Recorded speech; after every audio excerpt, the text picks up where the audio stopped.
Motorsport regulations over the years have evolved, and really it's all about trying to slow the cars down. So the rear of the car has been reduced in terms of aerodynamic efficiency. So what's the best thing to do? Put the aerodynamic efficiency at the front, but that means you've got to put the engine at the front.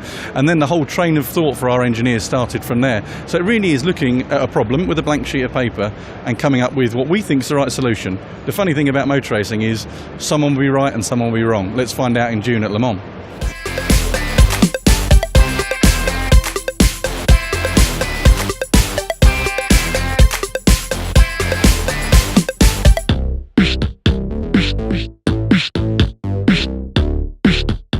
The reaction to this car has been incredible. Normally today in motor racing, the drivers are the stars, whether it be Vettel, whether it be Mark Webber moving from Formula 1 to World Endurance Championship. People talked about that rather than a new Porsche. With this, we announce a driver and it's like, oh yeah, new driver's announced, but what about the car? And that's really turned around the way that motorsport has been over the last few years. The coverage we've got of this car is incredible. As one of our competitors even said, we're winning off track. Let's see if we win on track or not.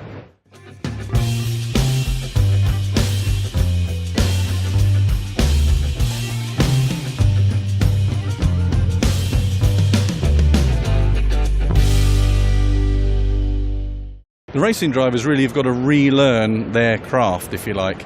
Most of them have come up through the single-seater ranks where the engine's in the back and it's driving the rear wheels. So they're having to work out how to drive this car differently. It was the same with Zield and it was the same with some of our other projects. In a way, it's the same as the GTR. The four-wheel drive road car GTR doesn't drive like some of its competitors. So they've got to relearn. But these guys are clever guys, they're very adaptable, and they're getting their heads around it.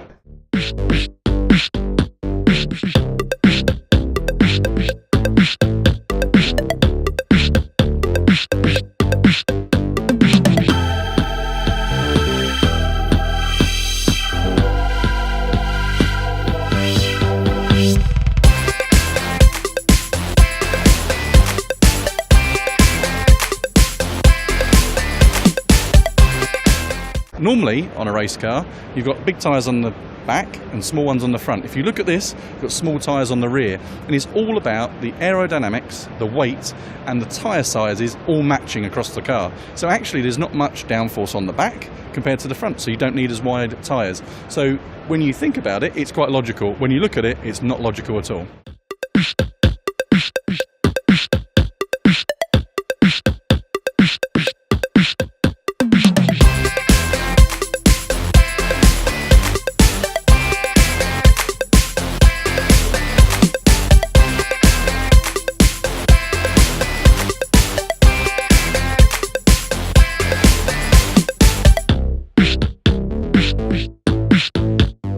Two of our drivers have come from the Nissan GT Academy, which we've run with PlayStation now for 7 years.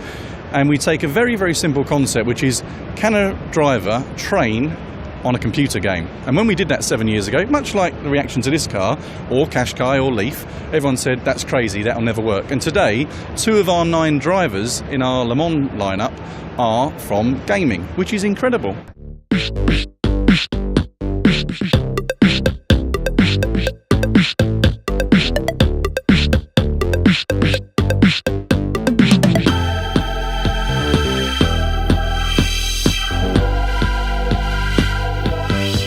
Our job is to go to Le Mans in the first year and be credible, to prove that this was the right decision. That doesn't mean going out and win, that doesn't mean go out and get pole position, it means be credible and do a good job in the first year. And then we can push on from there and see what we do in 2016.